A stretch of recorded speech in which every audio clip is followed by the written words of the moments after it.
हर इंसान दो ज़िंदगी जीता है। एक जो वो सोसाइटी, फैमिली, बाहर के लोगों को दिखाने के लिए जीता है और एक वो जो उसके खुद के अंदर चलता है, जो वो खुद होता है। हेलो नमस्ते, मैं करछी से कलम तक फैमिली, मैं हूँ रचना और आज के विचार के साथ आज की ब्लॉग की शुरुआत करती हूँ। ऐसा हमारे डे टू डे लाइफ में ज़रूर होता है कि हम दूसरों के सामने नॉर्मल रहते हैं और हमारे अंदर खुद भी एक जंग चल रही होती है। इसलिए कहते हैं कि हर इंसान दो ज़िंदगी जीता है। खैर, मेरे पास था पपीता और पपीते को कर लिया कद्दूकस। क्यों? क्योंकि मुझे बनाना था पपीते का पराठा, वो भी टिफ़िन के लिए, ताकि कुछ हेल्दी बन जाए। तो पपीते को कद्दूकस करके बड़े चम्मच से 2 चम्मच गेहूं का आटा मिलाया और छोटे चम्मच से 2 चम्मच बेसन मिला दिया। अपना फेवरेट इंग्रेडिएंट भुना हुआ ज़ीरा पाउडर मिलाया, थोड़ा सा नमक, थोड़ी सी हल्दी पाउडर और मोइन के लिए घी मिला दिया इसमें।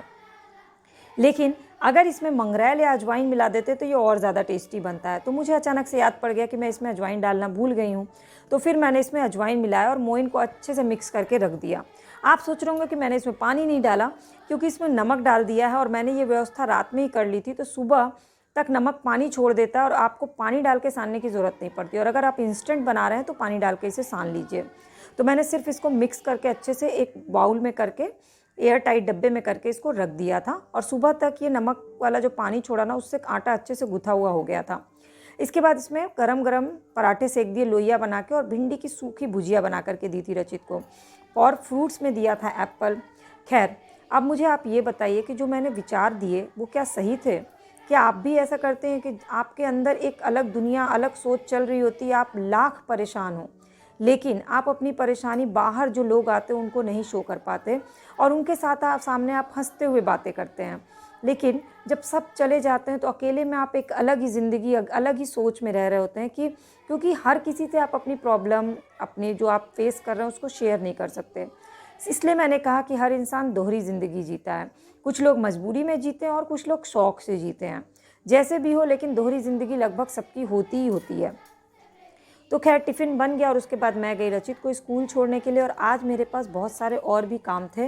हालांकि रोज़ ही कुछ ना कुछ एक्स्ट्रा काम होता है, लेकिन फिर भी आज कुछ एक्स्ट्रा काम और था तो मैंने सोचा आपसे ज़रूर शेयर करूं। वैसे एक बार आप ये पपीते का पराठा जो है वो ट्राई करिएगा। वैसे आप चाहें तो लौकी का पराठा भी इसी तरह ट्राई कर सकते हैं। मैं हमेशा चेंज कर करके पराठे बना के देती हूँ ताकि बच्चे टेस्टी भी खाएँ और हेल्दी भी खाएँ। और मुझे एक्सपेरिमेंट करना पसंद भी है, उसका क्रेडिट मैं रचित को दे देती हूँ, क्योंकि रचित जो है वो हर एक्सपेरिमेंट को खाने के लिए तैयार रहता है, इसलिए भी मुझे बनाने में मन लगता है। अब आपके बच्चे टिफ़िन में सबसे ज़्यादा क्या पसंद करते हैं मुझे ज़रूर बताइएगा नीचे कमेंट करके, या फिर मुझे व्हाट्सएप करके भी बता सकते हैं। रचित को स्कूल छोड़ने के बाद मैंने डे टू डे लाइफ के बाकी सारे काम किए और मशीन के कपड़े कभी ख़त्म ही नहीं होते हैं। थर्सडे अगर छोड़ दिया जाए ना तो पता नहीं ये कपड़े कहाँ से इकट्ठे हो जाते हैं, मुझे समझ नहीं आता, क्योंकि रोज़ का एक नियम हो गया मशीन में कपड़े धुलने का, फैलाने का, तह करने का, प्रेस करने का। ये एक रेगुलर लाइफ का हमारा हिस्सा है। और जब मशीन में मैं कपड़े वो करती हूँ उस समय मेरे दिमाग में और भी कई सोच चलती रहती है। आज मुझे जो लॉ में पढ़ना था टॉपिक वो था जो कहते हैं ना, गोद लेने की प्रक्रिया क्या होती है, लोग लड़का क्यों गोद लेते हैं, वो सब मुझे आज पढ़ना था। और सच में जब मैंने पढ़ा तो वो मैं आपसे शेयर करूँगी कि जो मैंने पढ़ा उससे मुझे पढ़ने के बाद मुझे कितना सदमा लगा। और अब मुझे समझ में आ रहा है कि पुराने ज़माने में ना लोग ये क्यों बोलते थे कि लड़का होना बहुत ज़रूरी है। पुराने क्या, अभी भी बहुत जगह जो खुशी लड़की होने पे, मतलब लड़का होने पे होती है, वो लड़की होने पे बहुत सारी फैमिलीज़ में नहीं होती है। खैर, पर्सनली मेरे घर में तो मैं खुद 4 बहन हूँ और मैंने हमेशा सबके चेहरे पे खुशियाँ ही देखी हैं, हम चारों बहन को लेकर के। आपके घर में कपड़े सप्ताह में आप कितने दिन धुलते हैं मुझे ज़रूर बताइएगा। मेरा तो फिक्स है, थर्सडे नहीं धुलती हूँ, लेकिन तब भी डेली बेसिस पे कपड़े इकट्ठे हो जाते हैं। एक तो पता है क्या प्रॉब्लम होती है, जो रंग छोड़ने वाले कपड़े होते हैं उनका एक अलग स्लॉट होता है, उनको अलग अलग धुलना होता है, तो वो तो हाथ से धुल के हटा दो। रचित के जो रोज़ एक साथ 3 सेट कपड़े निकलते हैं, क्योंकि बच्चे क्या होते हैं सुबह से एक अलग उसमें रहते हैं, खेलने जाते हैं तो मिट्टी पलीत होकर आते हैं। रचित पूरी तरह से मिट्टी पलीत होकर के लौटता है और एक तरह से ठीक भी है, क्योंकि इससे बच्चों की इम्यूनिटी स्ट्रांग होती है। हम जितना उनको सोफिस्टिकेटेड तरीके से रखेंगे वो उनका इम्यूनिटी उतना ही वीक होगा। तो कुछ घंटे के लिए बच्चों को बस छोड़ देना चाहिए। जैसे हम छूटे हुए रहते थे ना कि हाँ जाओ खेलो मस्त रहो, वैसे अभी बहुत कम पेरेंट्स कर पाते हैं। हमेशा ये ध्यान होता है अरे वहाँ गिर तो नहीं गया, अरे वहाँ मिट्टी तो नहीं लग गई, अरे हाथ में गंदगी तो नहीं लगी। और ये चीज़ कोविड के बाद और ज़्यादा बढ़ गई है। कोई बात नहीं, मिट्टी लगेगा, कीचड़ लगेगा, कोई बात नहीं, बट एटलीस्ट 2 घंटे का टाइम उन्हें दीजिए। उस इन्वायरमेंट में रहने की, खेलने की, ताकि वो इंटरनली स्ट्रॉन्ग हो और हर तरह के बैक्टीरियल वायरल इन्फेक्शन से बचाने के लिए उनका शरीर लड़ने को तैयार हो जाए। अगर हम उन्हें इतना सोफिस्टिकेटेड वे में रखेंगे ना, तो उनका शरीर इंटरनली और एक्सटर्नली तैयार ही नहीं होगा फाइट करने के लिए। तो कपड़ों से बात होते हैं तो मैं कहाँ पहुँच जाती हूँ, तो इसलिए भी ना कपड़े सेक्शन वाइज होते हैं, क्योंकि मिट्टी वाले कपड़े बिल्कुल अलग धुलना पड़ता है, उसमें फिर उसको धुलने के लिए हार्ड ऑप्शन में जाना पड़ता है, मतलब वो स्ट्रॉन्ग कपड़े जो धुलते हैं ना, तभी वो कपड़े साफ़ होते हैं। वैसे तो मुझे लॉ का बिल्कुल भी नॉलेज नहीं है, लेकिन अभी जब मैं लॉ पढ़ रही हूँ और हिंदू लॉ पढ़ी, तो मैंने एक अजीब सी चीज़ पढ़ी जो हिंदू लॉ में लिखा हुआ, और मुझे लगता है कि आपसे शेयर करना चाहिए और आप इसके बारे में अपना व्यू ज़रूर बताइएगा। इसमें एक्चुअली में लिखा हुआ है कि अगर जिनको बेटा ना हो उनको कोई बेटा गोद ले लेना चाहिए। क्यों लेना चाहिए? इसका कारण है परिवार की श्रृंखला को चालू रखना। मतलब जो पुराने ज़माने में दादी लोग के तमन्ना होती थी ना कि बेटा हो जाए ताकि परिवार की श्रृंखला चालू रहे। यदि पुत्र नहीं होगा तो परिवार की परंपरा वहीं समाप्त हो जाएगी। जिनके पुत्र नहीं हैं उन्हें स्वर्ग में भी स्थान नहीं मिलेगा। मतलब कानून हिंदू लॉ में ये लिखा हुआ है कि जिनको पुत्र नहीं होगा उनको स्वर्ग में भी स्थान नहीं मिलेगा। कानून जैसी चीज़ में ये सारी चीज़ें लिखी हुई हैं। अतः प्रत्येक पिता या परिवार का कर्तव्य है कि उसका एक पुत्र जरूर हो। यदि उसका कोई पुत्र नहीं होता है तो उसे दत्तक पुत्र यानी कि पुत्र को गोद ले लेना चाहिए, ताकि अपने परिवार की जो श्रृंखला है उसको आगे बढ़ा सके और उस पुत्र के द्वारा ही सारे धार्मिक कार्य पूरे हो सकते हैं, और तभी उसे लौकिक प्राप्ति होगी, लौकिक उद्देश्य की पूर्ति होगी, और ये सिर्फ पुत्रों से ही हो सकता है। ये है एडॉप्शन का दिया हुआ है कि एडॉप्शन के क्या उद्देश्य हैं, बच्चा लड़का क्यों एडॉप्ट करना चाहिए, उसका उद्देश्य हिंदू लॉ में दिया। तो मुझे पढ़ के थोड़ा सा ऑब्जेक्शन हुआ, क्योंकि मैं खुद ही 4 बहन हूँ, इसलिए मुझे लगा कि आप लोग से ये ज़रूर डिस्कस करना चाहिए कि आपके घर में भी क्या ऐसा कुछ है कि जिनके यहाँ बेटे नहीं हैं, उनके ऐसी कोई धारणा है कि बेटा नहीं है तो परिवार की श्रृंखला आगे कैसे चलेगी, या बेटियाँ होने पे अफसोस ना भी हो लेकिन उतनी खुशी नहीं होती है कि बेटी हो गई जितना बेटा होने पे खुशी होती है।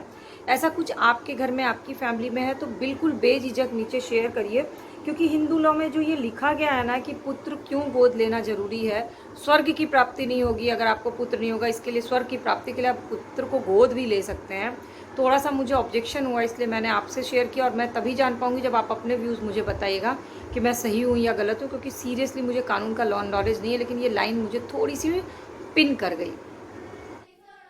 तो अभी जस्ट मैंने, आज बच्चों का बुधवार है और क्लासेस ली है कंप्यूटर की। क्या होता है, कंप्यूटर एक ऐसा सब्जेक्ट है ना जो जिसने पढ़ा होगा वही बच्चों को पढ़ा पाता है। तो बहुत सारे मदर्स जो है वो कंप्यूटर बच्चों को नहीं पढ़ा पाती हैं, दैट इज़ कोई, इसमें कोई बुरी बात नहीं है।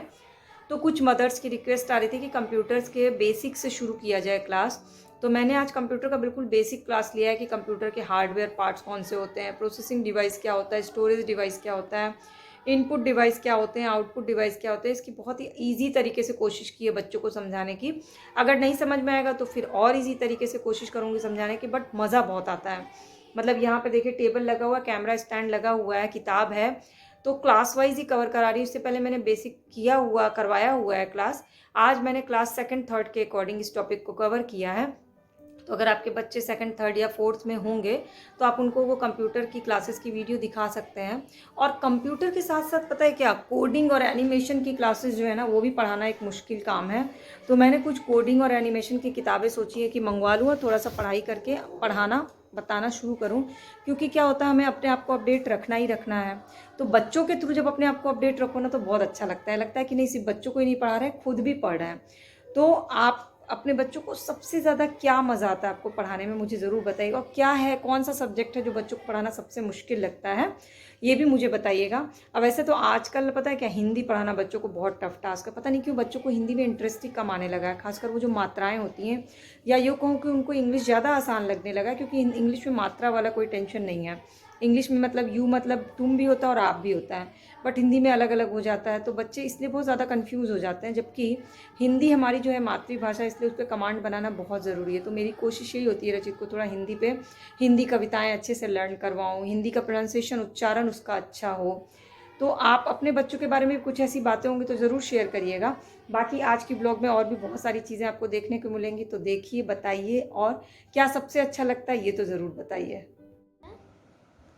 फिर रचित को स्कूल से लाया, हमने खाना खाया और मैं बैठ गई उसको ट्यूशन पढ़ाने के लिए।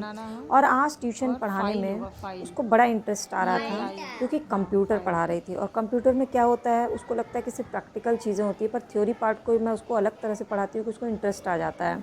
उसको लगता है कि हाँ बस वो प्रैक्टिकल ही कर रहा है। वैसे बच्चों को कंप्यूटर पढ़ाना जिन लोगों को मुश्किल लगता है ना, वो मेरे चैनल के प्लेलिस्ट पे देख सकते हैं। मैं बच्चों के लिए ऐसी वीडियो शेयर करती रहती हूँ। एक्सपेरिमेंटल क्या है दिखाओ, पढ़ने दो।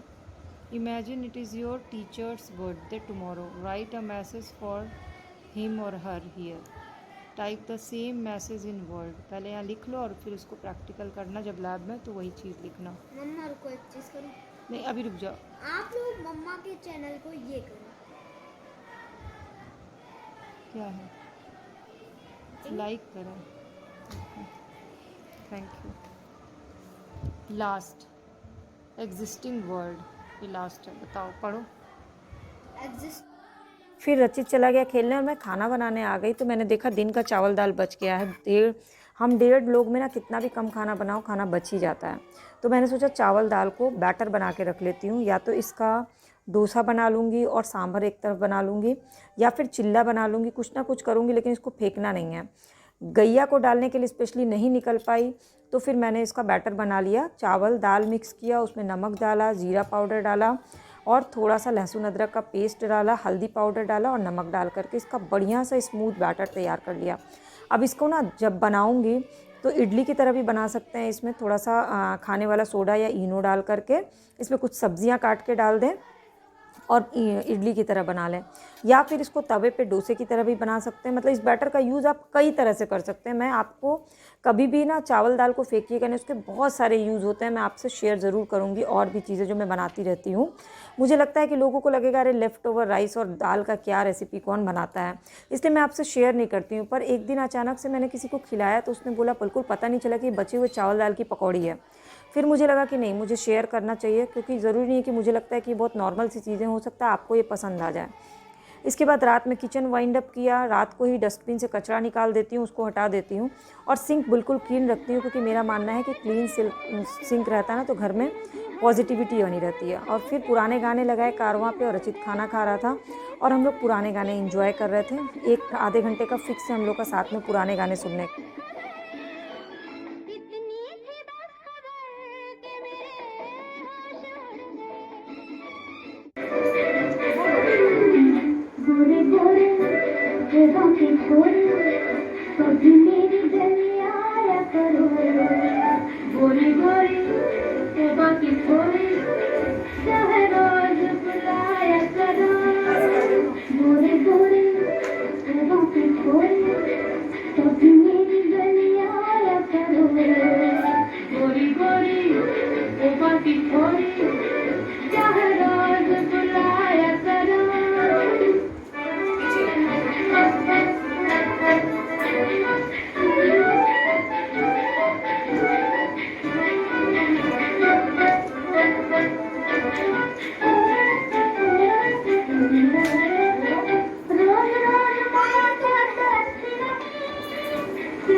Gory, gory, oh, Baki, gory.